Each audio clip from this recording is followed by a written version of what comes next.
Going on, Marvel Future Fighters, Trippy Cakes back with another grand adventure.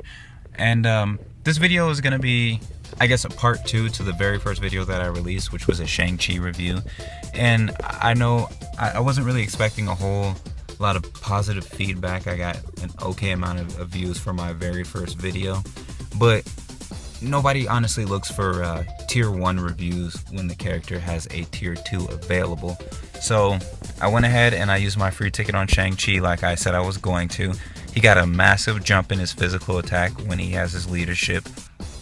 And I did come to realize that I need to change all of this skill cooldown to critical rate, because it seems like he will shine the most when he's packing nothing but critical hits.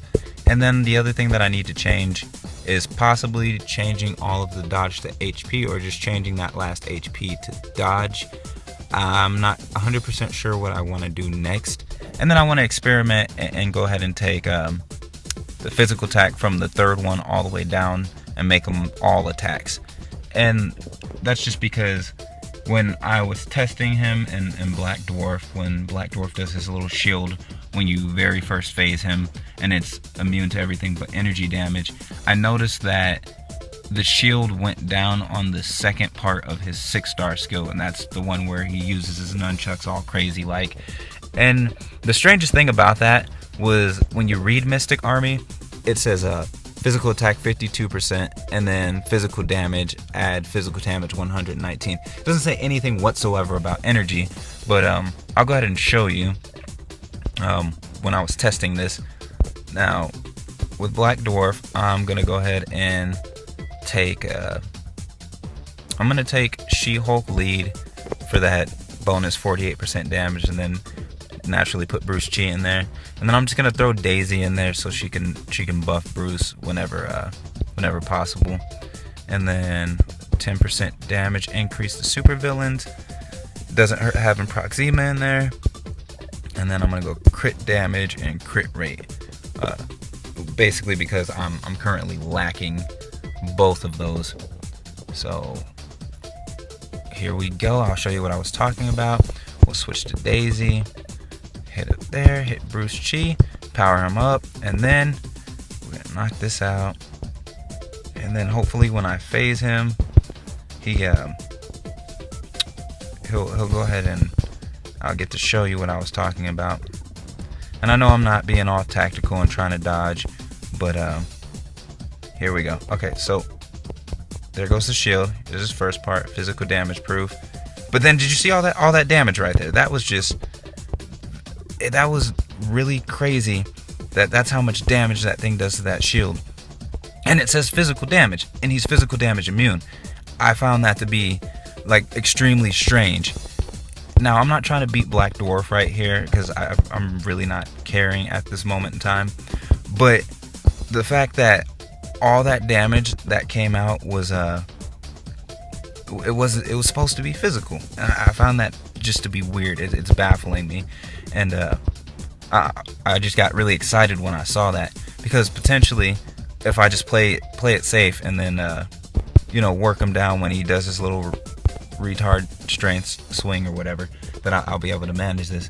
But like I said, I've already got my teams for World Boss, so I'm just kind of ignoring taking Bruce Chi in here, and I think he's gonna do absolutely amazing and after the reset for Shadowland. And that's really cool. I'm trying to figure it out. I was thinking about taking to the forums. Let's test this again just to make sure I'm not going crazy. Nope, not going balls berserk. Oops. Anyway, like I said, not trying to beat Black Dwarf right here. Just kind of playing around, and that's just, I'm so confused right now about that. But his damage isn't bad. But if I switch to all attack, since it seems that second portion of his 6-star is registering as blast type, that perhaps that could make a substantial difference. But anyway, I do still really like Bruce Chi. I still think he's pretty fun to use, and I needed a combat character because I haven't gotten around to getting to getting Iron Fist or Moon Knight, which I'm honestly thinking about tier 2ing next. But this is just, I'm sorry, I can't get over it, and I know I keep repeating myself, but that's what I do when I'm amazed. So with me just playing around, I'm almost able to just solo him. And if I switched up and got that critical rate, his damage would go through the fucking roof. Especially with his tier 2 passive. His tier 2 passive, we'll take a look at that right now.